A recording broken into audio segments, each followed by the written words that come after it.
Oh, here we go. All right, I think you're going to go ahead and get started. If you want to sit down, that'd be awesome. But thank you guys so much for coming out to the Parent Tech Talk.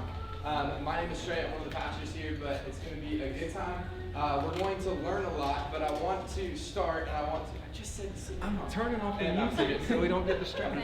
All right, so I am very much big on crowd interaction. So tonight we're going to have a conversation. It's not just going to be me up here for 30 minutes and then the panel. We're going to talk. So I'm going to ask you, are you ready for the good news, or do you want the bad news first? You pick. Go. Bad. Okay, so that's where everybody's at today. All right, give me the bad news. So here we go. The bad news is we are not going to cover everything tonight. And I am so sorry. I cannot cover all of technology in an hour. I hope you can forgive me for that, okay? But we're going to walk out with some practical things tonight, and that's the good news. I do want to acknowledge a specific group of people real fast. If you're in the room and you have kids that are kind of in the treehouse age and under at Southern Hills, will you do me a favor and just raise your hand?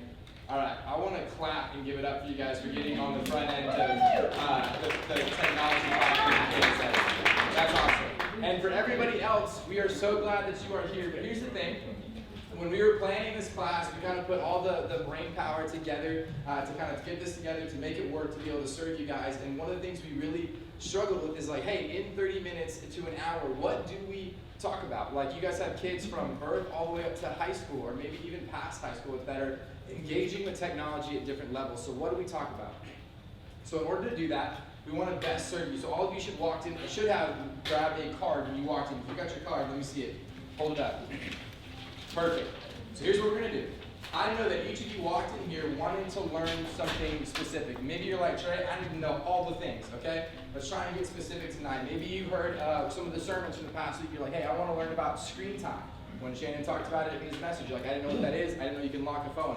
I want to learn about social media. I want to learn about video games. I want to learn about apps or whatever it is. So if you came in here and you want to learn about a specific topic, what I want you to do is I want you to write down that topic on the card and write down. What's going to happen is once you guys are done writing those, you guys can pass them to the middle, and then our panel is actually going to collect them, and they're going to sort through them while I go through my portions. That way when we get to the panel portion, they have a general understanding of what you guys want to learn about the most. Does that make sense? Sweet. So we'll give you guys about 20 seconds to kind of decide what you want to talk about.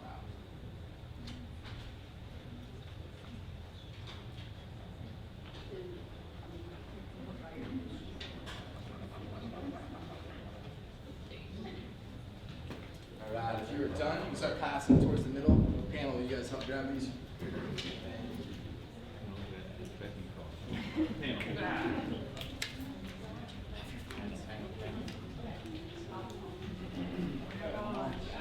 Oh my God.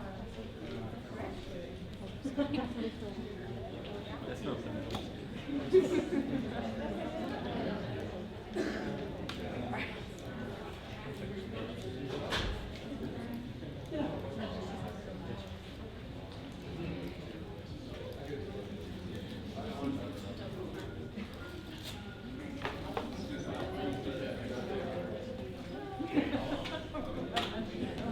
Alright. If you guys still have a card that you need collected, just go ahead and put it in the air and then you can come by and grab them. We're going to work our way through this packet pretty quickly. That way we can kind of touch on all the subjects, and then we'll kind of spend the last half of the night talking through the panels. That's why you guys can bounce questions off of parents and kind of some real life situations. So we're going to start with the why. The why comes from Matthew 6:22. It says, your eye is a lamp that provides light for your body. When your eye is healthy, your whole body is filled with light.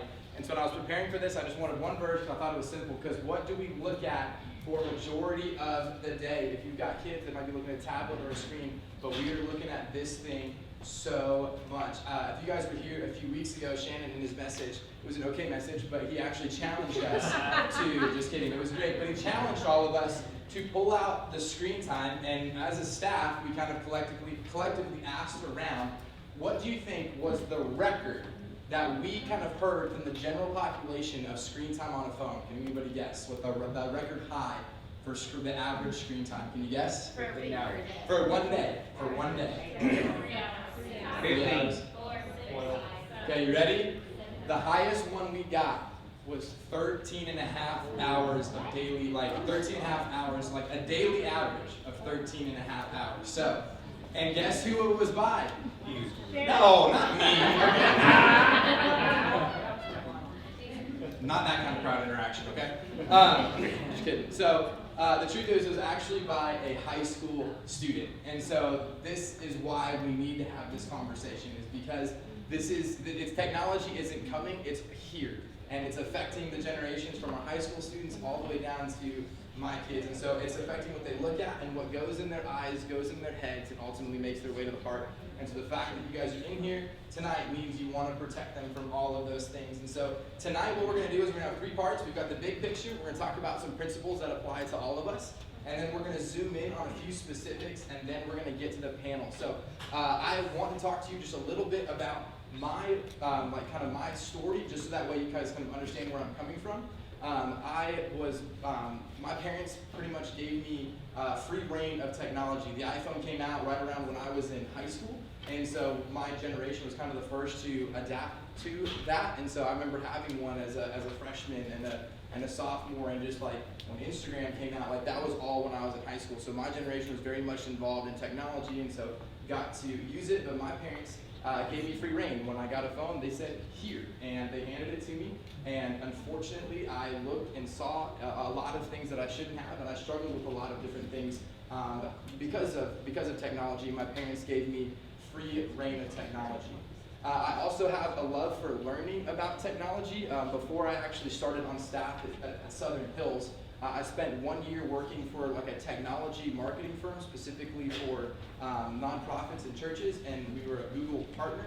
And so I got to learn a lot about SEO and Google and technology, and just all the different things as part of my job for a year. And it was just a ton of information that was just mind-boggling. Have you ever guys seen The Social Dilemma? Have you guys seen that on Netflix? So yeah, that was like I learned a lot about that before that came out, just as part of my job. And then when I started on staff here, one of my roles that I've had is I was also a high school pastor. And so I got to spend a lot of time with high school students. And I'm not exaggerating when I say like 90% of the problems that stem from our high school students were all tied to this. Like it was in every situation. And so I want you to know, and then I also have 3 kids. I've got a 5-year-old, I've got a 4-year-old, and I've got a 1-year-old, and I've got chunks of macaroni on me because of him right now, okay? And so I want you to know that this isn't me kind of dictating everything to you tonight. It's, as a parent, we're going to walk through this, and we're going to try and navigate the hardness and just the toughness that surrounds the topic of technology. So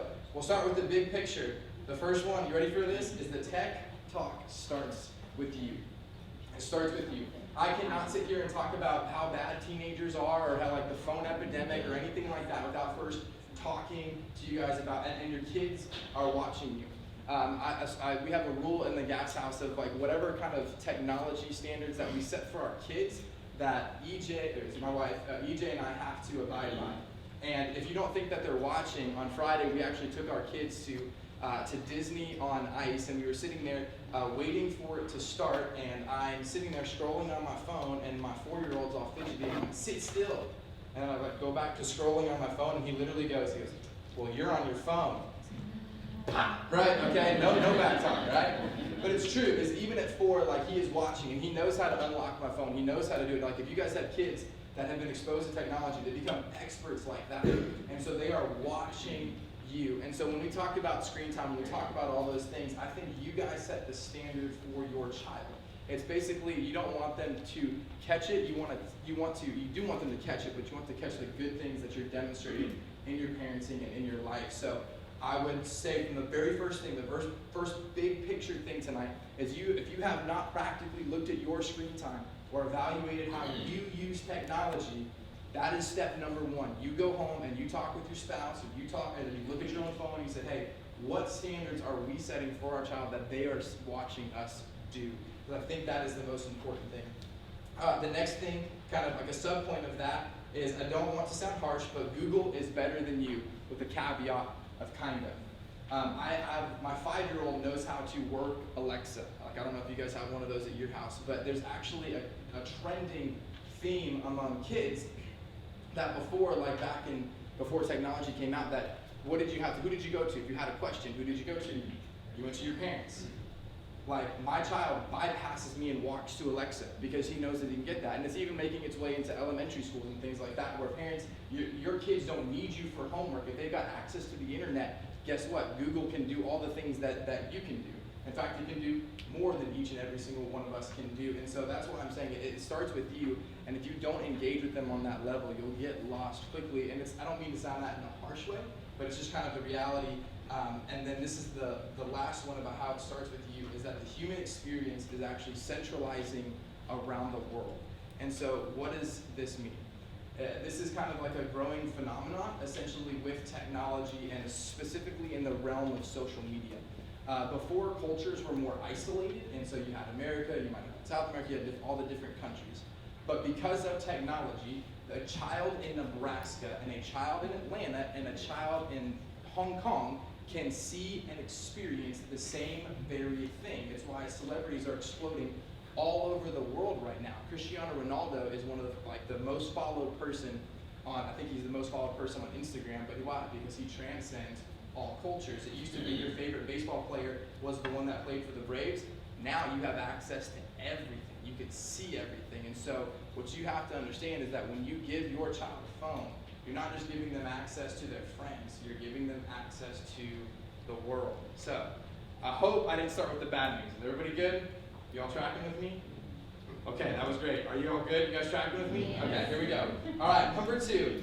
This is the next one, is technology is not the devil. The end goal is not no technology. It's actually a healthy relationship with technology. And in that little subpoint is Gen Z does not see technology as a part of life. It is life. So if you guys are, how many of you guys were, I'm not trying to be mean when I do this, but how many of you guys were born after 1990? Raise your hand. Wait.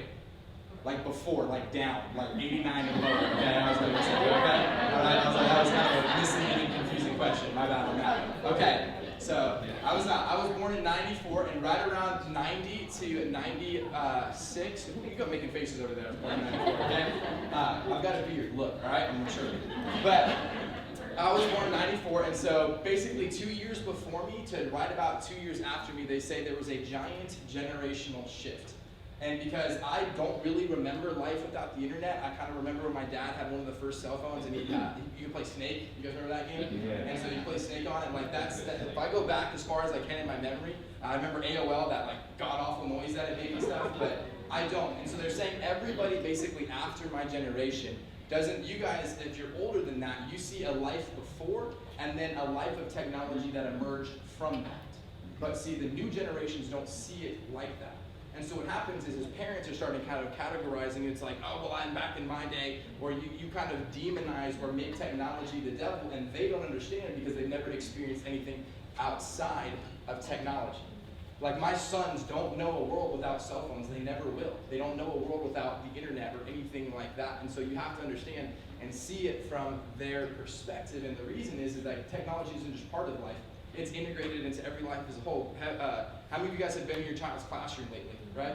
You guys see, what do you guys see? Like, we don't even have whiteboards anymore. Like, they got rid of those, okay? They have the specialty boards, they have computers, and they have Chromebooks, and all of those different things. And so that's the common experience for kids. When we bought our kids' school supplies, we literally got them like a pencil, like that was it, and then like send them to school because they pretty much provided everything else because of technology. And so my hope and prayer is that you guys can kind of shift that view, because they don't have the view of you guys. They don't know life without technology, and technology is only going to keep growing. And here's the sub point underneath that, because I know technology is not the devil, but this is what I learned from my 1 year essentially in SEO and the marketing world, is that tech is actually designed to be somewhat addictive. So, how many of you guys have notifications turned on your phone? All right, you guys have notifications, a little red badge. Did you know that Silicon Valley actually hired psychologists to come in and say, hey, how can we figure out how to make people use this? Because how attention marketing works is essentially, the average human sees about 3,000 ads a day. Like when you're scrolling through social media, you're driving, on TV, you see about 3,000. And so they want to do whatever they can to grab your attention. And so the little red dots, do you know what they did? Is because what are exit signs colored? Red. It alerts your brain, you see it. And so that's why if you've ever downloaded a new app, what's the first thing they ask you to do in the new app? Turn on push notifications, right? Because why? It's going to get your attention.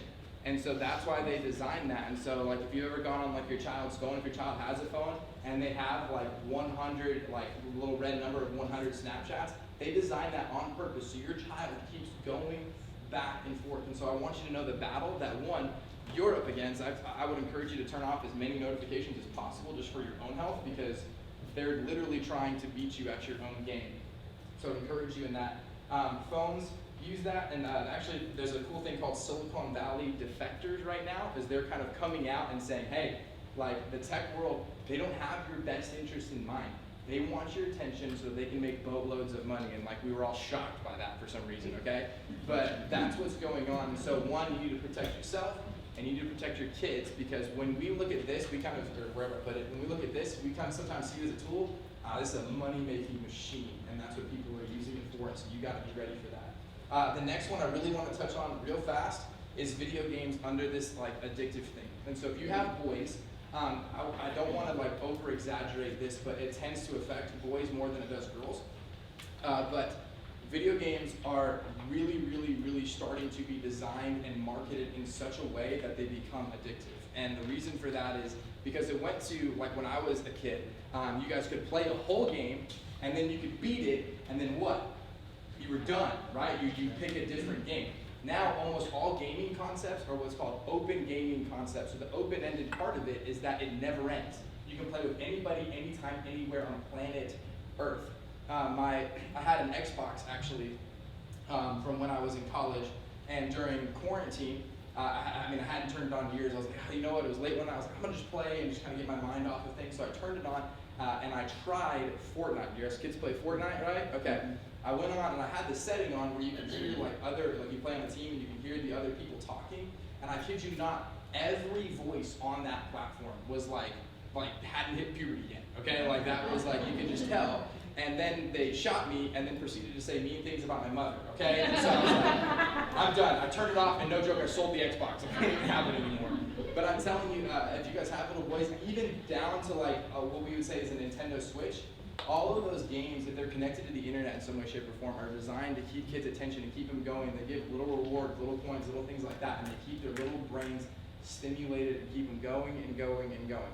And so I say all that again, not to scare you, but we have to understand what our children are up against. And even into like guys like my age, is that there's a lot of guys that are not doing well at work and skipping out. Why? And they stay home, and one of the leading causes is actually video games, because they'll spend 8, 9, 10 hours a day playing. Why? Because little hits, little rewards, and the psychology behind how the games are designed. So, everybody good? All good news, right? We're just feeling the good news, all right? These next ones are going to go faster, I promise, all right? Point number 3, porn is bad, okay? So, I had to put this one in here, and we had to talk about it. If you're here this past Thursday and this past Sunday, I really do think that Tucker did just about an amazing job as he can, but I want to give you some practical steps real fast to protect your kids. So the sub-point is porn is bad, and it's everywhere. So here's what I want to give you, is pornography is designed to find you and your child. So what they have done is a lot of those sites, how do they make money? They make money by traffic and then seeing the digital ads on the site, and then actually from subscription. But a lot of the money comes from the digital ads that are placed on the website. So they want you to get on there, because when you get on there, it's counted as a click view, and who's ever paying for the ads, they make more money. And so for a long time, that they would actually design sites, and I'm just trying to be upfront with you, and I hope you can see my heart in this, is that they would actually design pornographic sites, and they would use the URL and the domain name, and they would match it as close as they possibly could to very popular sites, so that when a child or anybody like that happened to type in a wrong or spell something wrong, it would pop up as a site. So an example would be, like there was one that was called YTube. So like the letter Y and then TU, so what is that close to? YouTube, okay? And so I don't mean that to scare you, but you have to understand these people are trying to make money, and how they make money is by getting your attention and getting your clicks. And what does a little 12-year-old do? They can't spell worth a darn, and so they are looking for YouTube, they misspell something, and bam, they find something that they shouldn't if they have access or full unrestricted access to the internet. And I also want to talk through shows. Right now, a lot of the digital space is moving away from television and more into specific platforms. Like NBC has Peacock, you have Disney Plus, you have Discovery, you have all these different ones. And so because of that, they can all kind of manage their ratings on their own. So for example, Disney Plus You actually have to go in and unlock to see some of the like rated R movies that Disney has produced. I don't know if you guys know that, but Netflix, you guys have the kids section, which your kid can just click over one and then hit the adult one. And then if you guys don't know this, like Netflix, it's their own platform, so they can pretty much do this. And there was a movie that was released recently, and it was called like the most sexual film ever kind of put out for public that wasn't considered pornography. And it's on Netflix. You can go watch it right now. Like my child, if he figured out how to scroll over and look for it, he could find it right now. And so, yes, you do want to protect your children from the internet, but you also have to understand these streaming platforms can essentially make their own rules. And so just be careful with those platforms as well. Disney Plus is fantastic, but I would be careful. But I do want to give you the good news about it. They're starting to realize, and I see they as like the general culture, they're starting to realize this is actually bad for children. It's like, wow, it took us that long to get there, but we're happy we're eventually getting there. And so there's a little bit of hope, and some good news is that companies like Google are cracking down on it. And so through Google Chrome and your Google search, you can actually go in and put your parental controls that if a child does spell something wrong, it's designed to not give them any options or like any pornographic things that come up in the search bar, so you can try that. That's very helpful. So Google itself is actually cracking down on that. And places like Visa and MasterCard are actually declining the option to be able to use your card if you want to like buy anything on like on a sexual site or anything like that. So there's good news, but I'm also not going to trust the world to protect my children if we're all on the same page with that. We'll go through these next four really fast. Chats, messages, and FaceTime. Here's what I want you to understand. Communication is technology. My 14-month-old understands, like when I'm FaceTiming him, he goes, and like looks at it and like waves at the camera. Like you have to understand that communication used to be face-to-face. It is not. It is messages, it is FaceTime, it is all the different things. And the most popular thing right now to add into apps is not like internet access, but is actually internet access coupled with a chat messaging system. So like think about this, like how many of you guys play Words with Friends? What can you, all right, maybe that one didn't hit, okay. Any games, most of these games, you can chat on them. I'm not trying to be scared, but I know of some students that got in trouble for talking to a boy and a girl that they shouldn't, so they downloaded the Scrabble app and were playing Scrabble together, but really they were using it as a messaging platform because it has a messaging platform built into the app itself. So just because you turn off text messages or anything like that on your phone, technology is communication. There are so many ways, and I just saw some of your faces, y'all just got terrified, okay? I didn't mean to do that, but just know, like, communication is technology. Like, my son literally can walk up to my phone, or like when we're driving home, he'll yell out, he'll go, hey Siri, call wife, because that's what she's labeled in my phone, and he can call her. And so they understand that's how communication works. So just be prepared for that. Zoom in. We'll go fast, we'll take some time for the, oh, Siri's going off, love that. Number one is monitor your child's screen time with the sub point, and we'll talk a lot about this probably in the panel, but use the device itself. Apple, Android, and people like Google who makes the different phones, they got raked over the coals a few years ago by the media, specifically by parents, because there wasn't a super effective way to protect your child if you give them a device. And so Apple actually came out with screen time a few years ago to kind of combat and kind of say, hey, like look at us, we're trying to protect the next generation. And so just a show of hands, no shame, how many of you did not know that the screen time thing existed until like a week or two ago when we did the message? Anybody? Okay, good. All right, awesome. No worries. I found out like 2 years ago, and it was one of the best things. Like my average time, just in total transparency, about 2 years ago, was about 4.5 to 5 hours a day on my phone. During COVID, I just self-proclaimed became a TikTok addict, okay? Like, just don't laugh, okay, you haters, but I did. And so I have to realize that TikTok's algorithm, like, you know that they hire engineers to figure out an algorithm that feeds you all the things that you want, so your brain goes endlessly, okay? And I realized that at the 5-hour mark, I was like, there's some strength in knowing how weak you truly are. And so I came to my wife and I was like, I can't do this. Like, I'm a grown man that has trouble with TikTok. I need you to put a time limit, like, on my phone. And so we got into screen time, and then it's kind of evolved into what just in total transparency. My phone, like, I got it all the way down to about 2 hours a day is my daily average. And so you got to take those steps. And as a parent, your job is to do that for yourself, but you also want to monitor your child's device, whether that be an Amazon device. I personally love the Amazon Fire tablets for kids. I think those are some of the best options for little ones.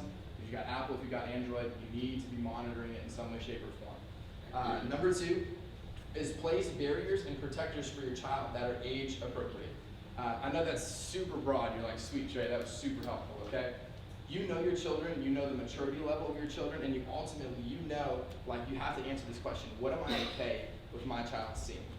Because if you're okay with your child seeing everything, just hand them your phone. Then, because they'll see everything. But if you're not, that's when you need to start placing those protective barriers in there. Protectors on the internet, protectors on apps. Like, it's amazing how the screen time thing and how much you can protect your child from. You can turn off text messaging. You can turn off so many different things on the phone that you need to have those barriers in place. But you guys know what your child should or shouldn't be seeing. You have to make a decision. What am I okay with them seeing? We'll talk a little bit more about that in a second. I would argue for number 3 is that you should clearly communicate technology habits and restrictions. The reason for that is, as a parent, y'all know, it's like, I don't know about, like, maybe it's just my children, but they wake up and it's like, what are we going to argue about today, okay? It's like, it's just hard. And even though you say the same thing 100 times, like, you got to say 101 for them to, like, sometimes get it. And so I would say the more consistent and clearly you can understand, so like right now, we don't let our children, specifically our older 2 boys, when they came in from foster care, they really struggled with their attention levels.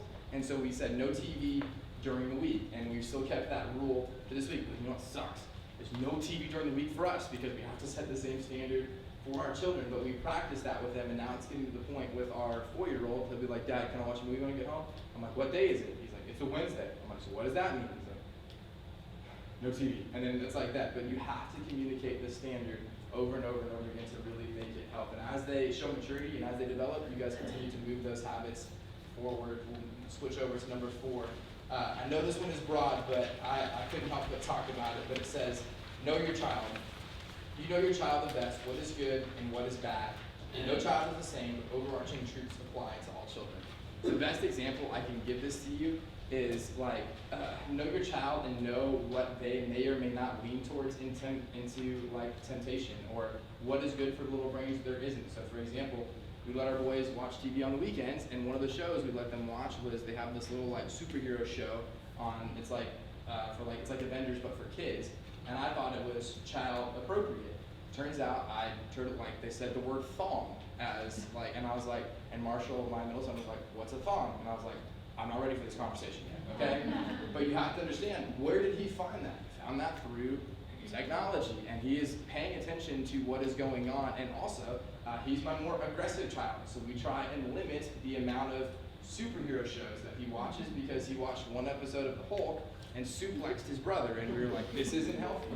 But our oldest child, he has some pretty tough, like, emotional development things, and so we try and let him watch a lot of shows like Wild Kratts that have like half cartoons, half people in it, because if he watches a lot of cartoons, it doesn't help him mature. And so I would argue, you know your child, you know what is good for them, you know what is bad for them, and you know what their little brain does and how they respond to things. So as they get older, you know, if you're a high school student, if they've been on their phone for 2 straight hours and you like pull it away from them, it's like they're like a zombie. It's done something to them almost. So you know your child, and you've got to pay attention to those things. Number 5 is provide opportunities outside of technology for connections. Show them more. This goes back to don't make technology the devil. It says don't make technology the enemy, because it'll make you the enemy. I'm a firm believer that life was, I don't know, but I believe that life was really good for 2,000 years before technology showed up, right? People experienced some sort of happiness, that it's not enough to just tell your child to put it away. Get off the technology, turn the TV off, like do all those things. Engage with your child and show them more. And hopefully I'm not sounding like the world's best parent, like I brag, I'm an average parent, all right? Like, not the best. But if you want your child to get away from the addictive technology, all of the things that are literally designed to keep their attention, you've got to show them more. And in total transparency, we've taken up fishing. We have a pond in our neighborhood. I don't fish. We caught a fish, and then we all panicked because nobody wanted to get off the boat. It was like, shoot, somebody's got to do something about this. Wait on the dad, okay? And so, I mean that, but it was an experience that I watched my kids like jump up and scream and get super excited, and now, like on Thursday nights or Wednesday night or any night of the week, they're like, hey Dad, can we go fishing? And I'm like, Sure, okay, and then we go. But you have to show them more outside of it, because if you hand them their tablet, they'll play until their little brains fry, or they'll be on their phone as much as they possibly can. And this is something my mother-in-law, I have a sister-in-law who's a senior in high school, and she's experiencing this right now. She's really trying to figure out, hey, how do I adapt and how do I spend time with my child and show her more than just what is outside of this and outside of school. And so I know it's a hard battle. I hope you hear sympathy in my voice, but it's a battle worth fighting for our kid. Number 6 is check all apps for communication possibilities. That's like my number one thing. And whether it's an Xbox, whether it's a Nintendo like Switch, whether it's their phone, whether it's their tablet, whether it's your laptop, whatever you give your child, I would always check it for accessibility for communication. That means, can this app, can I chat with somebody, can I talk, can I FaceTime, can I call? Like, you should be looking for those things, because that's how, unfortunately, that's how bad things happen, because like we've heard stories, and like I said, please don't hear like I'm trying to drive fear, but I am trying to speak the truth of kind of where our culture's at. But I have cousins who were 10 and had the Xbox chat turned on, so when they played games, people could contact them and say, hey, do you want to play? And they found out that our 10-year-old cousin was playing with like this 40-year-old man.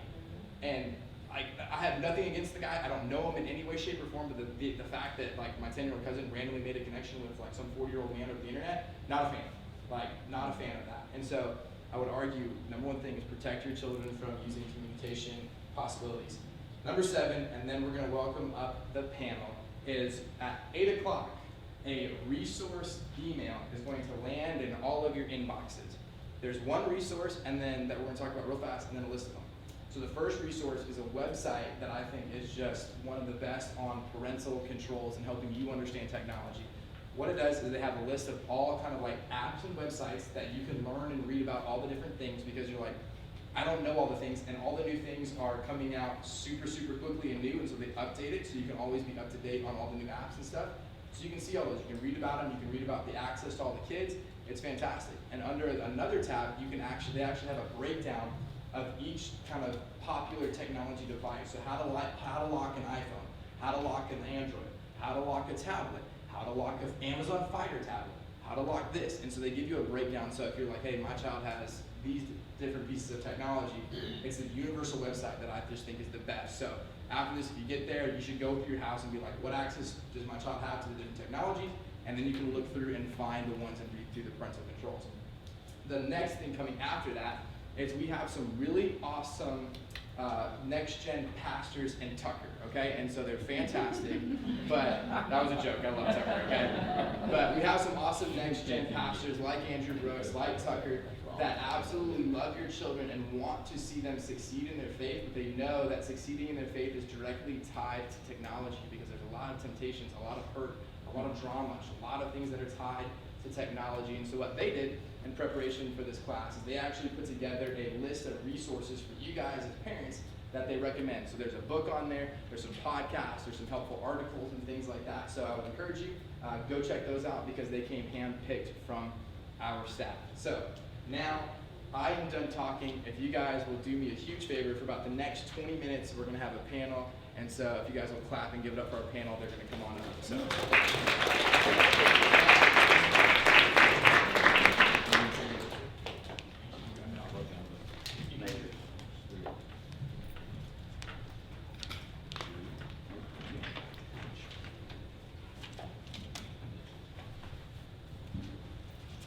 All right, I'll go ahead and I will introduce everybody to you guys real fast. This is Melissa Bradley. She is a teacher over at Jones Elementary. She used to serve as the treehouse pastor here at Southern Hills a few years ago, and then transitioned to full-time teaching. She is awesome. You pretty much served in a lot of the next gen ministries as well, if I'm correct. You served in 78 and 456 and K3, so all of them. So if you've got a kid, Melissa Bradley's probably met them. All right. And the next is Marla Turpin. Marla is the principal down in Roopville. So if you got the Hornets, right? Yes. The Roopville Hornets. If you got a Roopville Hornets. Right. Yeah. What did we say? That's right. Oh, I thought you said go Darts. I was like, I don't know what that means. But she's awesome. But as a principal, she has seen and experienced the evils of technology, we'll just say it that way, especially with kids. And she also has kids herself and a couple teenage daughters. And so she can relate to you as a parent and as a principal in that. I have high school, middle, and elementary. Yeah, so ask her lots of questions, okay? And that's Tyler. We'll just move on. And Tyler is awesome. He has all boys. I think you have high school. Is it K3 age, and then That's right. kind of the same. All right, but all boys. And so if you've got boys, again, he might be the guy to ask. And if you need any running, he's also sponsored by Soul Rouge Racing. I did not ask him to do that. Yeah, I'll take a 50 later. Okay. And then next is Joe Bradley, who is actually the spouse of Melissa Bradley, and so they're up here as a couple. Joe is actually kind of like my go-to people when I served in the high school ministry. Joe is just an outstanding parent when it comes to managing technology for his kids. In fact, he's so good that he used to be an Android guy, and then to better manage his children, he switched over and converted to Christianity and iPhones. And so, Our whole life group was like, they were texting me like, our messages from Joe are blue. What is wrong? Is he okay? And I was like, yeah, he's just seeing the light. It's okay. Yeah. All right. So what I had the panel do is actually while we were talking, they were sorting through the cards, and so if you guys could do me a favor, what was kind of the most asked about topics right here? I guess. Here we go. The number one topic was screen time control and filtering content. We'll kind of open it up in that realm. Does anyone have a specific question, like in regard to, hey, where do I start or how do I do that? Or is there anyone like, hey, I've got something very specific in that vein? Yes. Can they manipulate the screen time? Can they like adjust it? Like If they know your code, so you have a password on your phone, and then when you go into screen time and you set it up to use it, then you have a screen time password. And something I learned is that I have a small capacity of remembering passwords, and discovered that my oldest daughter, her password is my social security. And I was like, where did you get that from? And she said, this is your password on everything, so I just use it too. And I was like, it's mine. So if they know that password, they can override your screen time. And then when you set up your screen time, if you don't set it up with a password, it will remind them, like I have my own screen time on my phone for social media, and it pops up, you've met your time limit, and then you can give yourself 1 more minute, 15 more minutes, or another hour. So if you don't have that password set up, they can give themselves more time. That's generally specific to Apple. With Android, there's also other ways that they can filter content, and I think it's Google Family Link, I think is the name of the app. And some ways kids get around it is by changing their time zone. And so they'll move it back to where yeah. We're all learning something tonight, right? So you have to make certain changes on their device where they can't make those changes. Apple, in screen time, there are actually ways that you can change it to where they can't make those kind of changes. In Android, I think you would have to password protect the actual setting. Yes, that's correct. Anything else in screen time or any particulars in that one? Just real quick, can you remind us, how do you get the screen time passes? It's general? Yeah, general. I think it's actually 8 down. So if you hit settings and then you hit general, or I don't even think you have to hit general. I think you just hit settings. It's number 8 down on the list. If my math is correct. And you also, when you go down, you have to have your family connected. So when you give your kids a cell phone, you have to connect them to your cell phone under family. So like my husband doesn't want any part of that and family sharing, so he doesn't have all of them under his. So I have them all under mine. And once you go into screen time, you can control all of their time on any app, anything, FaceTime, anything through their phone. So it's not just setting their screen time, to however much time you want a day, but it's looking through their apps. And what I personally do is think about the worst in every app. So like FaceTime, for instance. One of my daughters that's in high school has a boyfriend. So I just assume if she's FaceTiming, it's probably with him. And how much time do I want her to spend on it? 5 minutes. Let's be real, because we had a talk one day and I said, hey, I'm not okay with you having FaceTime, this was like a month ago, up in your room where you could be on FaceTime with your boyfriend. So new rule is that you can only FaceTime if you're downstairs. and her sister just got in trouble, and she said, why does her getting in trouble mean I have to change? I said, I'm not an expert at parenting, but when I know better, I will do better. And now I just thought of that. I don't know why I didn't think of it before. So once she's had 5 minutes, she would have to ask me permission. So every single app that they have is that way. I think about text messaging, how much time, and then you just go through and set it. And then the overall screen time, like for my kids, it's different based on their age. But my oldest one, at 6 a.m., she can start using her phone, and at 9:30, it shuts off. And they do have to bring their phones down to me at night, but I forget that sometimes, and if I forget, they're very happy not to remind me. But We put the charger in our bedroom, so. That's reminding me. It's not, they're not gonna get charged if they don't bring it to me.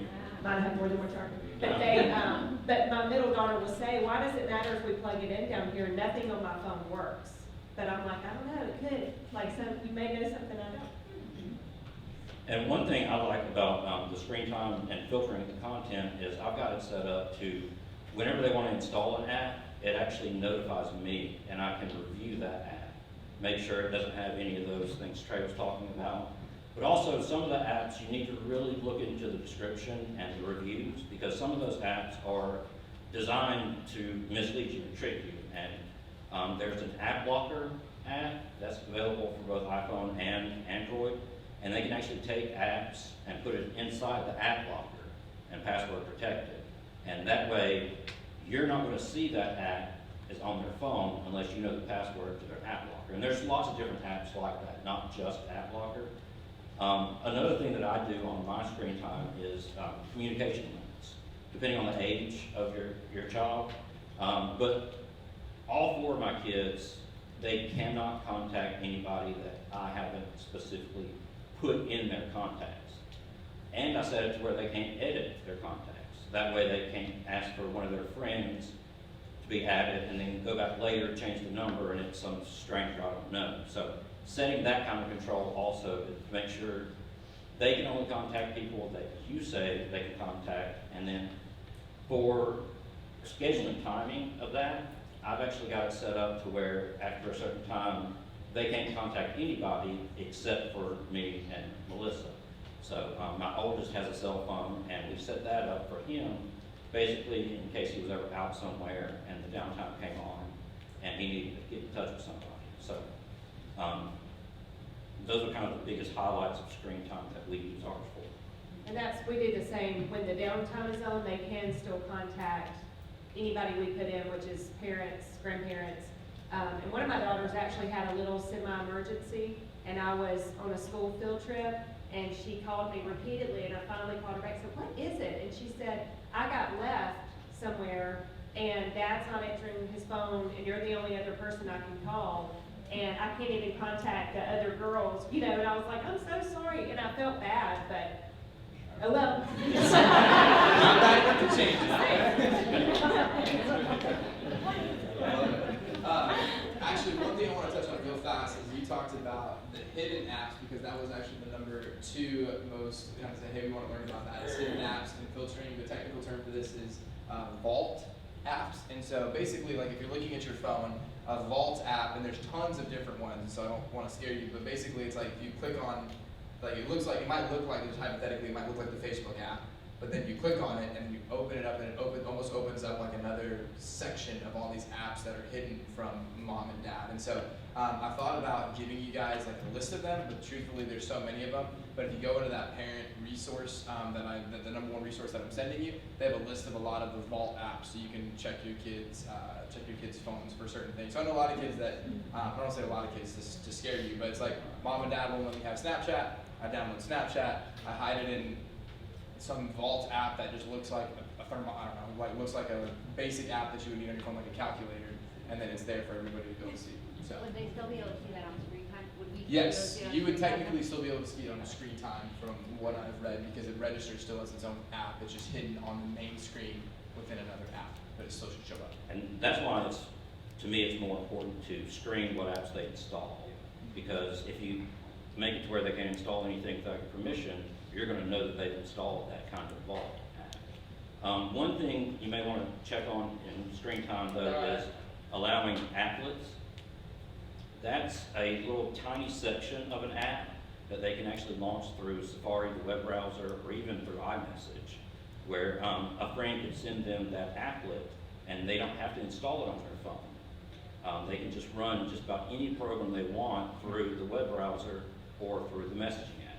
But if you disable that, they can't do that. And that wouldn't show up necessarily on the screen time. Applet. It looks like somebody, like if you guys have all updated your iPhones, if somebody sends you like a YouTube video, like, hey, listen to this song on YouTube, and it has like in your text message itself, it pops up like that, and you can watch it without having to get out of your text messages. So that's what that's called. I'm gonna pull it up so I can. I can't spell, so there's that.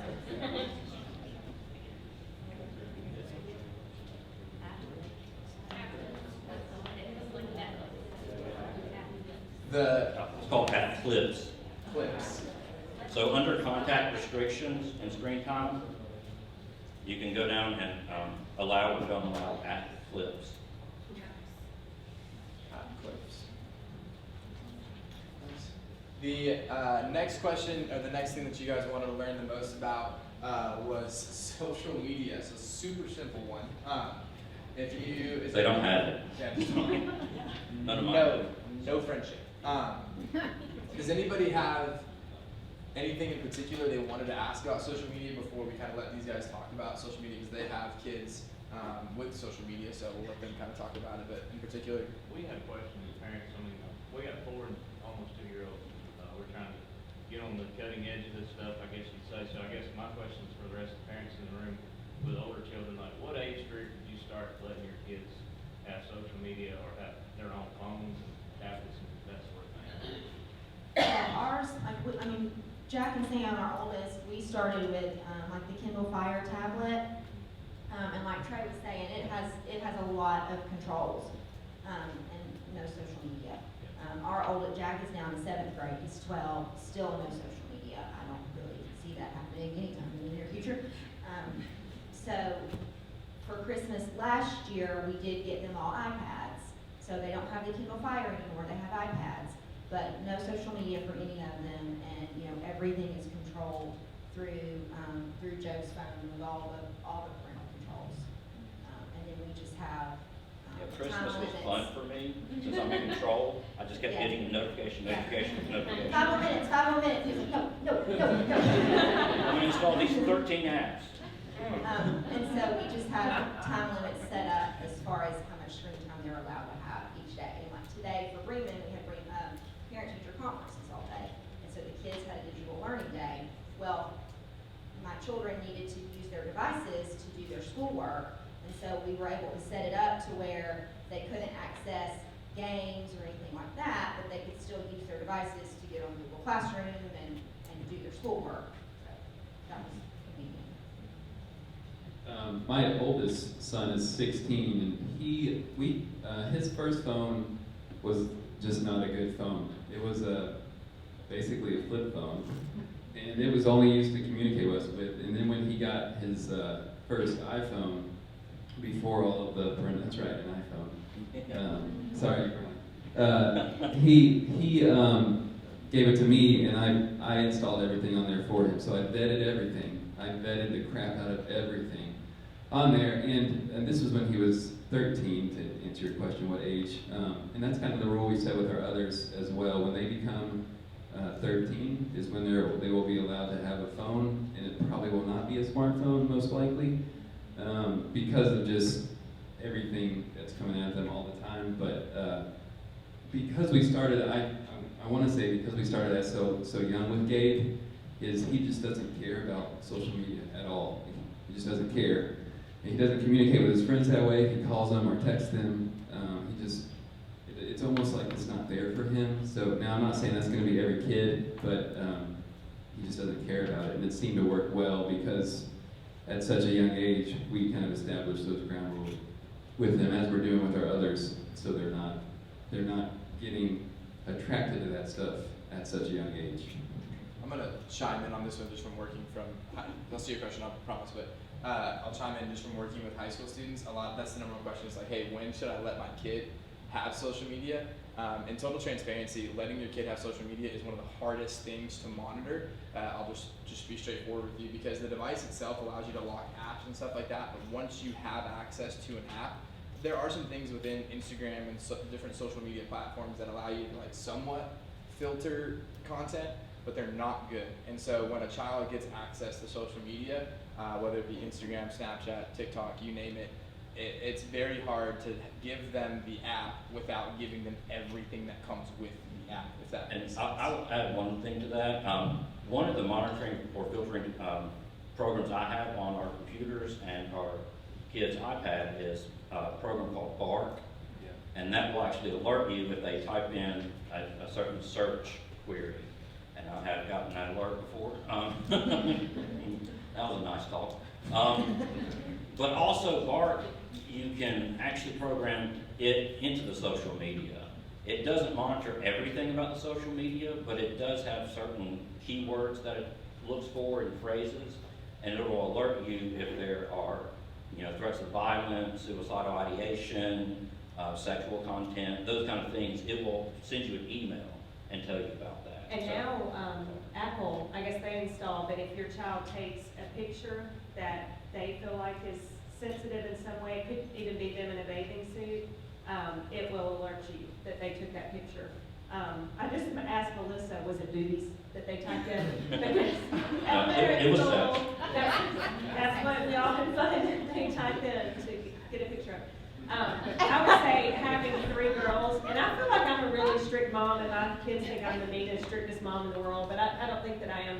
But I think having that talk with your spouse, or if you're a single parent, having that talk with someone that you like their parenting and you trust, but to say based on our kids' maturity and where we're going in our direction, what are our limitations for our kids? And I hear people all the time that say, my child will not have a smartphone until they are in high school, and I just look and go, good. Like, I hope you keep that. Whatever your convictions are, you go for it. For me personally, I talked with my husband, who always loves to say, we have girls, it's up to you. I'll just say, yeah, that's good. But, we have the period talk before 4th grade, sex before 6th grade, and then we decided for us, I was an elementary teacher and always with my kids. And then when my oldest went to middle school, it was my first year without her, and she does a lot of sports and activities, and basically is not done with school after school ever. So for us, we wanted her to have a phone going into 6th grade. And so for some people, that's really young. We had lots of restrictions on it. And luckily, I think for me, when I think about the whole social media, phones, technology, it really comes down to scaffolding. And once you have your kids in middle school, you have 6-7 years left with them. And I feel like part of our job is that when they're in our presence and in our house, we get to train them on this is how you use a smartphone, because they will have a smartphone.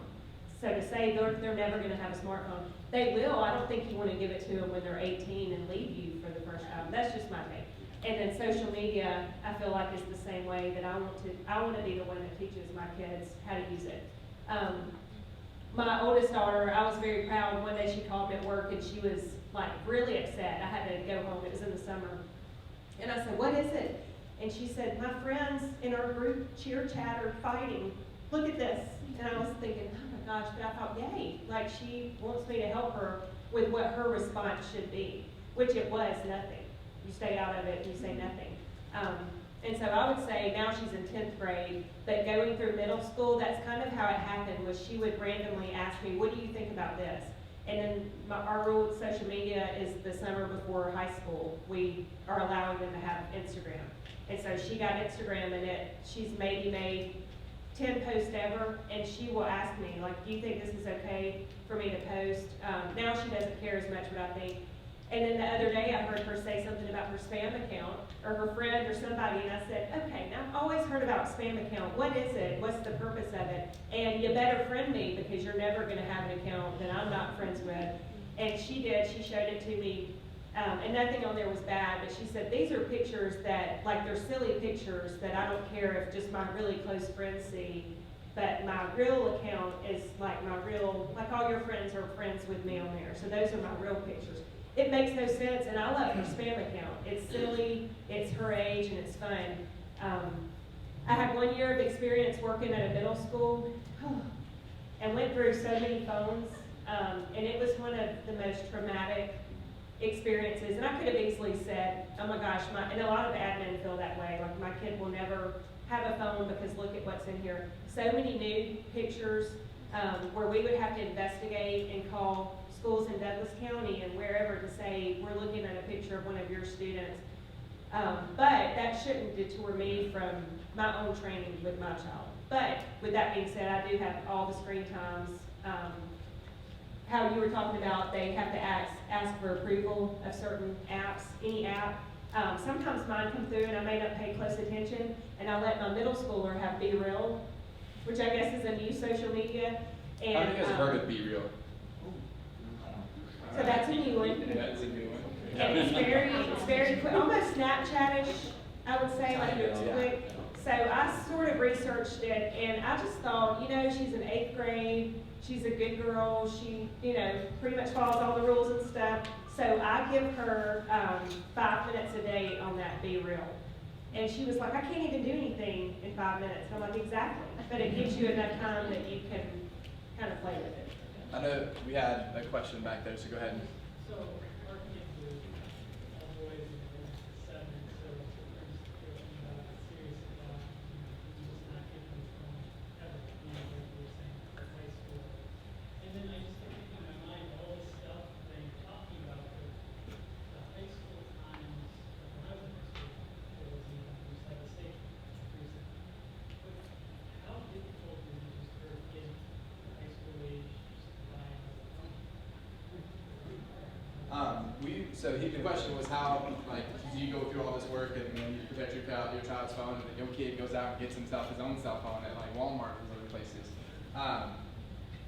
You've probably experienced that more in the school. I can tell you twice that Tucker and I confiscated phones from kids at events, or students at events, and we turned them into parents, and they're like, this isn't my kid's phone, and we were like, that's your conversation you get to have, right? So I don't want to strike fear. It's not common, but to say we haven't experienced that would be a lie. But I would argue that the two students that this happened with, their parents were not very involved in any way, shape, or form in general. I would also just throw in a little caveat of be, as much as you can, protect your children from maybe their friends who have unrestricted access to the internet. I'll just, in total transparency, the first time I saw pornography as a kid was because one of my friends went, hey, look at this on his phone, and then some kids passed it around in the locker room on my 7th grade baseball team because somebody looked it up. And so you can do all the different things to protect your kid from their devices, but other kids with unrestricted devices, just be on the lookout for that. You can figure out something as well. So Trey, you mentioned getting involved. That's pretty key, I think. We're actively involved in our kids' lives, a lot, and I think that matters to them, that they see that their parents are involved. So if you're at home scrolling, they're going to think that's normal behavior, or if you're at home playing a game in front of them, they're going to think that's normal behavior. And so Wednesday nights, me and Melissa are next door at 456. It is bananas in there. There's 50 plus kids. They're jacked up from getting out of school. But I would rather be in there than my kid on a phone messing around, or wherever, right, with bad people. And so, so volunteer at 456 on Wednesday nights if you want. We can use your help.